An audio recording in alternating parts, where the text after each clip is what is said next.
That was Da Vinci.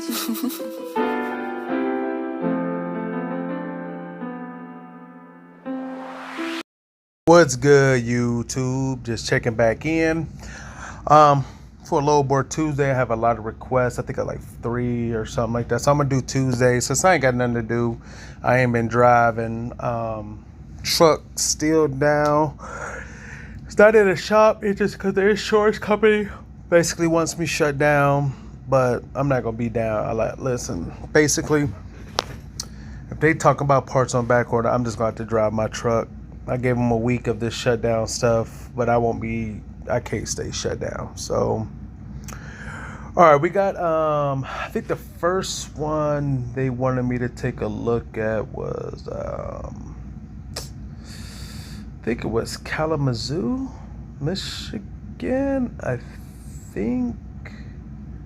I want to say it was Kalamazoo. Let me go and find it. Let me make sure. Yeah, Kalamazoo. So, the reason I'm doing this way is because on a older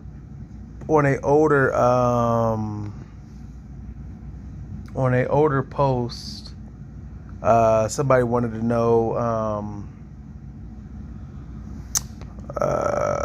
how many loads on the average do we have. So I just figured I'd show it was 600.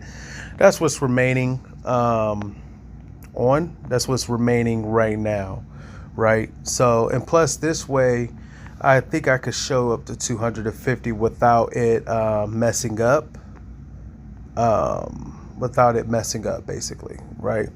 So, yeah, because sometimes it just doesn't calculate like 250 miles on the other board. Now, what's wrong with this board is you can book off of it, but this will show you rate per mile. It'll show you all the loads as far as rate and fuel surcharge. So I don't have to click on it.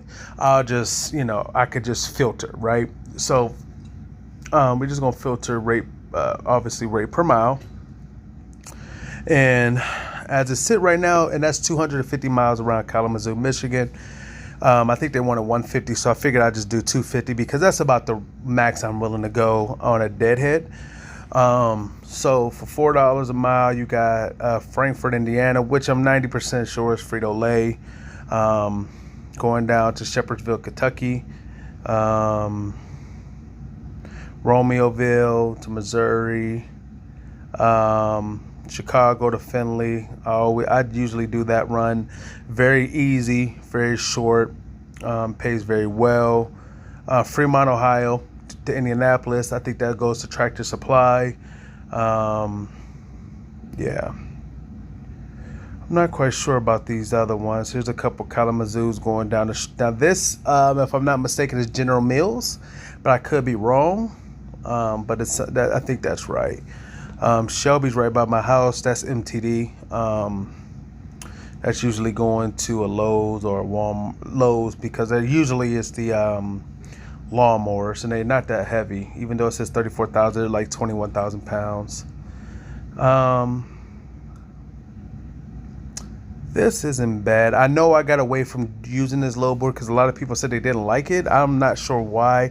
Maybe it's because it doesn't update for every hour, every half an hour for the loads.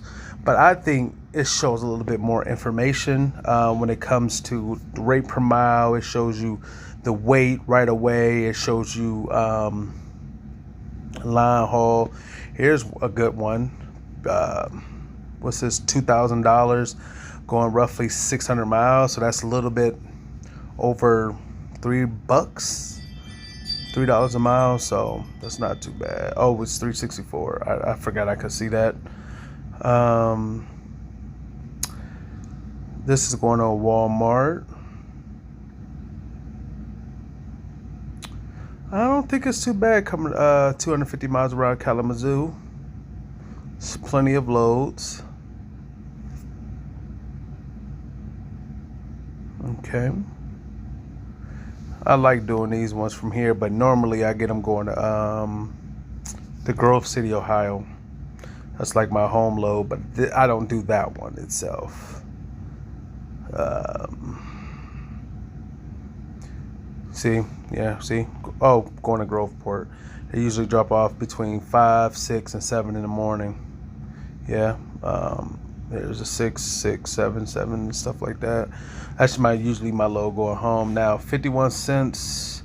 Oh, they just don't have the line haul on there. I'm about to say, no, ain't no way. Yeah, but usually it pays like $600. So it's like to the truck, six. Yeah, I think it's like $600-700 to the truck. It's like at like $210 a mile just to get to the crib. That's yeah. So that's what we got here for San Antonio. I mean, the next one is San Antonio, but this one is Kalamazoo, Michigan.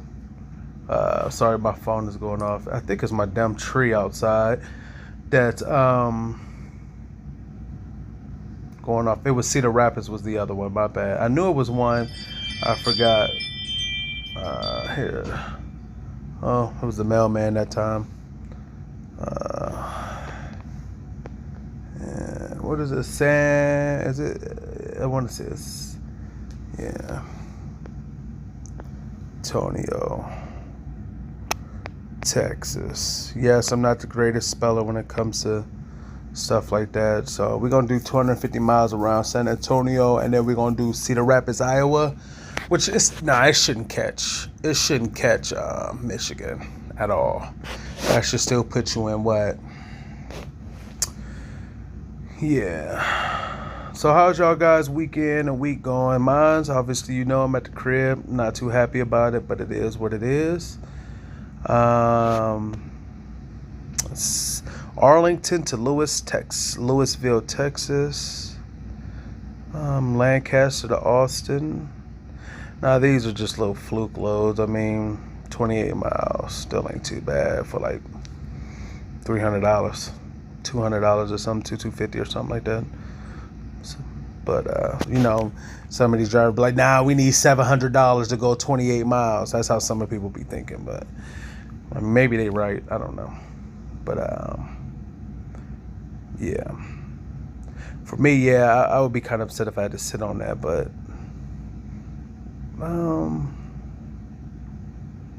let's see. Texas, like I say, Texas is not the best market in general. I do see where a couple people on the Facebook group said they from the Texas and they make pretty good money, but I don't see how. I know how you can, but that's all the lows there is as of it's sitting right now, and it's not too many. Yeah, that was for 1 week. Yeah, that's for 1 week. I do apologize. It wasn't a whole bunch. What we got? Cedar Rapids. Cedar. I think that's how you spell it, right? Yeah. No, it's with an A, not an E, boy. Cedar Rapids. Is it Cedar Rapids or Cedar Falls? Cedar Rapids.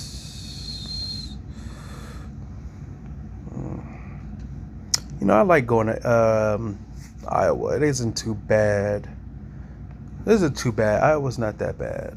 In my respective eyes, I don't think Iowa's that bad to come up out of. I just think you catch them on the wrong day, you probably won't get nothing out of like Shelby, Iowa, a couple other spots. See, this popped right back into Michigan, but not in Michigan, back into Illinois. So we've seen these couple.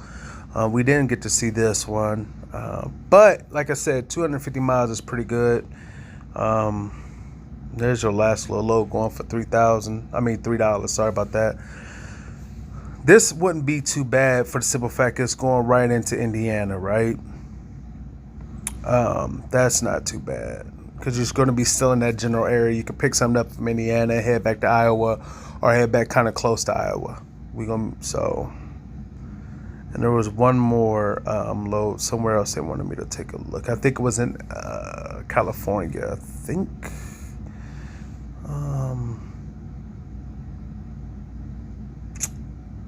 That doesn't, Iowa's just bringing in Illinois. That's basically what it is. Doesn't look like there's too much really coming out of Iowa.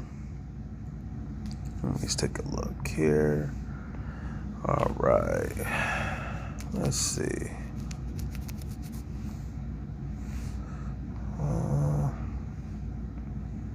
I'm just going to do Los Angeles, California because it was really, really close to that when I looked on the map. So, Pierce, Chatworth, these must be cool. Yeah, that's what I said. These are going across country loads.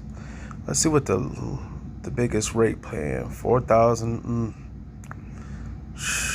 Yeah, that ain't it.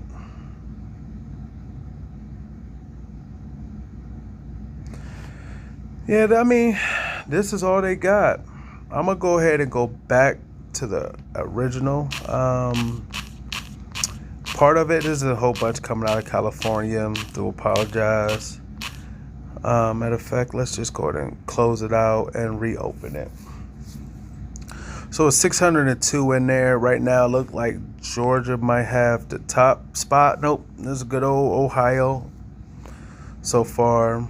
North Carolina's up there. See what the best paying load coming out of Ohio is. Fremont to Indianapolis paying $4. West Jefferson to Selma.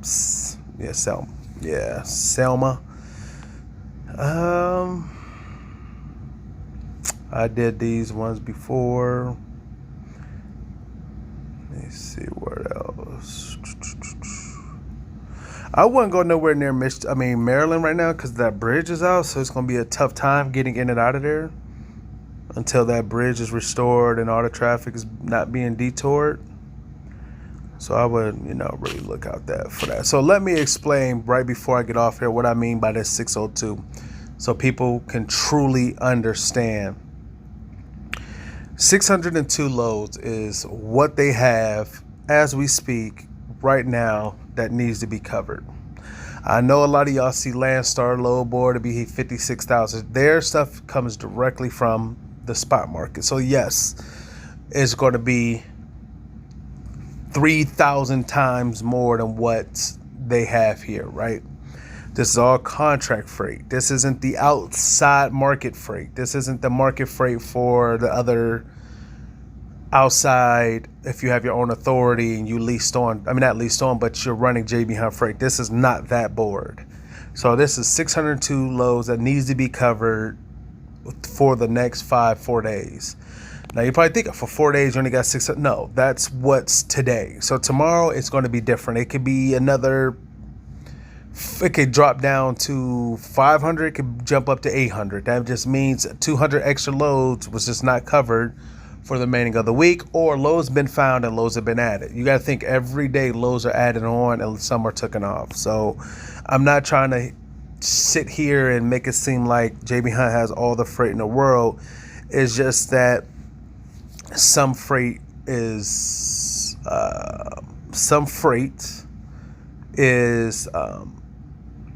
it's just not good. I'm just going to keep it a buck with you. Some of the freight is not good. But some of this freight is good, and some of the freight people are booking. So that's why majority of these loads stay out here. Like, come on now. How many people is just really going to pass up this load going to Baton Rouge? The reason why people pass this up, for the simple fact, there's nothing coming out of Baton Rouge. So what they do is they're going to talk to the customer, basically. You say, hey, can we go to push this out? Or they're going to have a company driver, fill this load. Because none of us is willing to take it. Somebody might take it. This load might be taken already. There's updates every hour. It's only 445 miles. You're delivering at 6 a.m. You're going to drop that load off, right? And you could deadhead out of Baton Rouge if you plan it properly. You know what I'm saying? So there is money to be made out here. If you want to go to Jacksonville, it picks up on the 22nd. It's days away. I mean, if you want to book like that and go to Jacksonville, you got to be delivered there in 2 days. Is it paying the best? Absolutely not. But, it is what it is. So I want to thank everybody who, come in and actually watch the videos. If you have any questions, I'll add my email in here as well on the description. Email be down there. And Y'all have a blessed rest of y'all day, and I'll probably check back in as soon as I get either an update on if my truck is going to be fixed, or B, if I'm just going to drive my truck, or C, I might just take my truck up the road to see if there's any risk of damage to the truck with the front end, and pay them to say, hey, the truck is good, it just, it just have little minor damage and it's okay to drive, or something of that nature. So I want to thank all y'all for tuning in, and y'all have a blessed rest of y'all day.